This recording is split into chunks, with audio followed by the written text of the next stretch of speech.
शक्ल से सुंदर होना कोई बहुत बड़ी बात नहीं है, शक्ल से बढ़िया होना कोई बहुत बड़ी बात नहीं है। तो भैया देन है भगवान की, जिसको जैसी शक्ल मिल गई। पर बड़ी बात क्या है? बोले आदमी अपने स्वभाव से भी सुंदर हो, व्यवहार से भी सुंदर हो, वो सुंदरता बड़ी है। ऐसी सुंदरता तो सब में नहीं होती। तो सुखदेव जी ने सोचा होगा कोई सुंदर अपने घर होगा, हमको क्या लेन देना। पर फिर शिष्यों ने अगले श्लोक में भगवान के व्यवहार स्वभाव का वर्णन बताया। अहो बकीयम स्तन कालकूटम जिघांसया यदप्य साध्वी लेभे गतिम धातृचिताम ततोन्यम कम वा दयालुम शरणम ब्रजेम।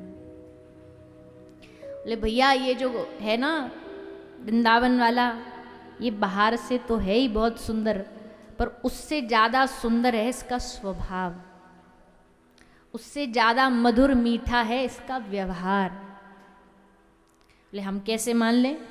तो यहाँ उदाहरण पूतना का दिया गया है, इसलिए सुखदेव जी पूतना को अपना गुरु भी मानते। क्यों? क्योंकि उसके स्वभाव, उसकी कथा सुन के ही सुखदेव जी का मन भगवान में लगा था। कैसा स्वभाव है? बोले पूतना आई जब ठाकुर जी छोटे से थे, तो क्या भाव लेकर के आई है मन में? शत्रु भाव। जहर मिला के लाई है स्तन में कालकूट, आई किस लिए? मारने। भगवान की दुश्मन शत्रु मन में हिंसा भाव लेकर के, मन में कुलीन भाव लेकर के आई है। पर भगवान उसके इस भाव पर भी रीझ गए। क्यों?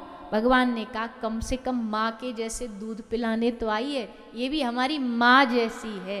तो इसीलिए भगवान ने उसको अपनी माँ की जैसी गति दे दी, माँ के जैसा कल्याण उद्धार कर दिया पूतना का। तो कम्बा दयालुम शरणम व्रजेम, जो दुश्मन को इतनी बढ़िया गति दे तो समझो जो उनसे प्यार करते हैं उनके लिए तो क्या ही कर देगा। ऐसा स्वभाव है भगवान का। तो ये स्वभाव को सुन के सुखदेव जी बड़े प्रसन्न हुए। आहा कितना मधुर स्वरूप भी स्वभाव भी। अब तो भैया कौन है ये, अब तो मिलना पड़ेगा इससे। तो शिष्यों से व्यास जी के जैमिनी आदि शिष्य थे, उनसे आके पूछा कि भाई ये श्लोक तुम्हें कहाँ से किसने दिए? बोले हमारे गुरु जी ने दिए। गुरु जी का नाम? बोले वेद व्यास जी। सुखदेव जी बड़े प्रसन्न, ये तो अपने ही पिताजी निकले, ये तो और भी अच्छी बात है। वैसे पिता की संपत्ति पे बेटे का अधिकार होता तो हम जाएंगे और आप अपने पिताजी को कहो कि अपनी वसीयतनामा तैयार करें और सारी संपत्ति हमारे लिए तैयार कर दें, क्योंकि हम तो जन्म लेते ही भाग आए थे सुखदेव जी, तब तो कुछ लिया नहीं, अब लेंगे। और वसीयत में हमें उनका कोई प्रॉपर्टी चाहिए नहीं, उनका आश्रम चाहिए नहीं, हमें क्या चाहिए? बोले जो ये इन्होंने लिखी है भागवत, इसको हमें प्रदान कर दें। तो कह करके शिष्य बोले आप ही चलो, आप ही जा कर के मिलो। तब सुखदेव जी आए।